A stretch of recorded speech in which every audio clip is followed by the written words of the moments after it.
masaya, syempre. Pero yun, medyo nakakapagod lang. Pero pag nakikita mo sila na super saya nila sa simpleng picture lang, simpleng autograph lang, yun, masaya. And parang yung day naman na to talaga, parang binigay lang talaga namin para sa kanila. Kasi yun, di nga ako naka-celebrate din with them eh. So, ngayon na yun eh. Bakit dito?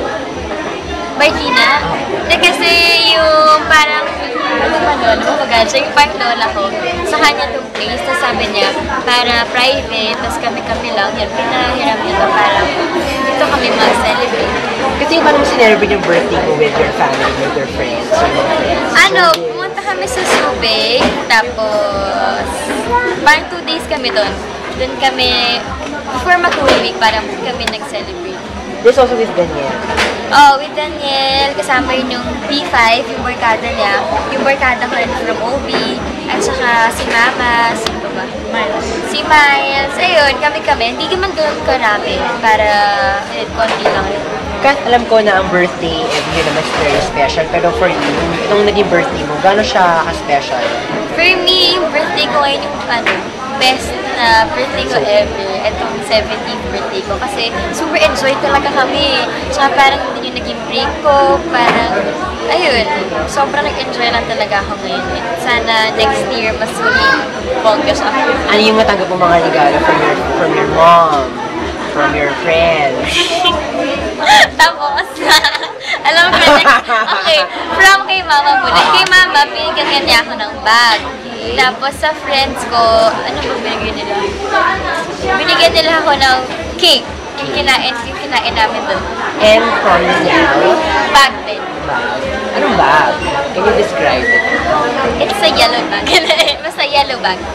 Ano siya? Tagang bang hiling mo ba na ito ang inigalo sa ni Daniel? Or is it a bigger surprise with something na you don't expect na bibigay sa ni Daniel? Di ko na-expect na bibigyan niya ako nun. Pero nakita ko, sobrang saya ako. Tumalon talaga. Literal. Yun, masaya. We heard na, kasi parang meron kami nalilibig na magkakaroon ng remake ang pangako sa'yo.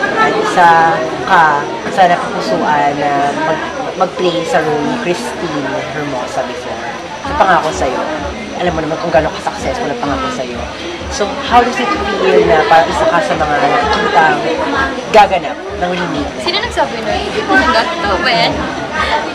Grabe! Alam, dream role ko naman talaga yan. Ganun, sino ba? Pangako sa'yo, super successful nun. Tsaka, super bata ko pa rin, pero pinapanood ko yan before. And kung mabibigyan ng chance na kayo pipili para sa remake, why not?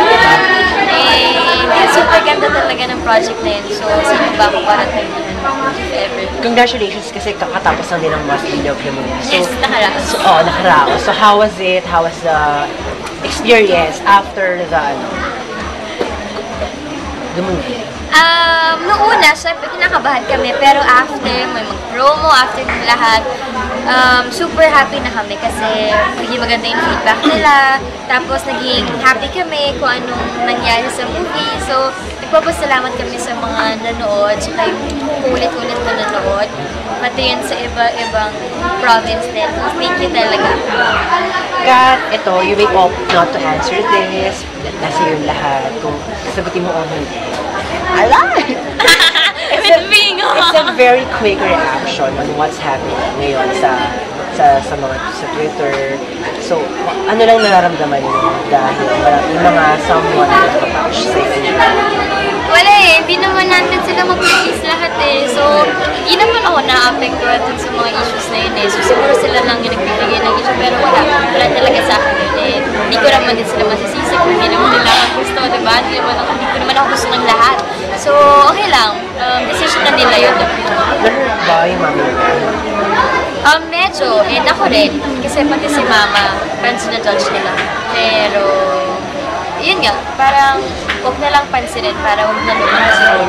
And si mama naman, ngayon, hindi na rin niya pinapansin kasi wala naman mangyayari. Is it the first time na parang meron kayo natanggap na gano'n? Kasi parang this is the first time na naging gano'n din ang naging reaction ni mami. So parang... Nakabawala na? Wala siyang reaction? Wala na siyang reaction. Hindi, wala. Saka before naman, may mga haters din naman, diba? Kahit pa paano. Pero ngayon, parang, ko ba't ba naging big deal ngayon? Okay lang. Pinahil ka friend Bernard. Ganun ba? Hindi ko alam. Basta, hayaan na lang natin sila. Sige, ano na lang ang mensahe mo para sa kanila? Sa mga bashers. Baka meron ka nang gusto iparating. Ayun, kailangan ba? Huwag na. Ikaw, di ba like? Wag na. Baka sabihin po nila sarcastic ako sa kanila. Sige. Pa nila Okay. Your fans na lang na sumusuporta sa'yo. Na pinagtatanggol ko. Kasi I'm sure, after that incident, marami ring milyong-milyong fans ang talaga namang dinipensahan ka, pinaglaban ka. How does it feel for you? Kamusta yun? Maraming salamat talaga sa mga nagtatanggol sa amin kasi hindi naman kami nagsasalita na and sila talaga napakaganda. So, thank you kasi super open-minded sila lahat, diba? And sa mga nagsasagarin mag-tweets, yan lahat, thank you po. At saka, ayun, huwag na lang natin sila pansinin, guys. Pero thank you kasi pag nababasa ko yung tweets nila, talaga sila yung nagpapalakas sa akin kasi, yeah, may mga nagbabash, pero marami naman din nag-support, diba? So, dun ako sa positive side. So, thank you so much. Okay, wish na lang. Wish. Ano pa tapos sa birthday pero wish? Tapos na. Oo. Baka lang meron. Wish? Baka may fans na nanonood. Siguro sana magtuloy-tuloy yung blessings para matupad ko na yung mga dreams ko. Marami pa akong gusto sa buhay. Tapos sana matapos ko na rin tong high school, may raos ko na. Saka good health. May dream house ka na? Oo, natin ko tayo may dream house. Ano yung sisimula na ba ito gawin o ginagawa? Wala, naghahanap pa nga. Naghahanap pala. Wala, matagal-tagal pa. So, ano bang pangarap? Ano bang peg mo na kulay ng bahay, na itsura ng bahay? Hindi, gusto ko kasi yung basta yung relaxing and modern din. So, di ko pa alam eh. Tingnan na lang natin, tagal pa.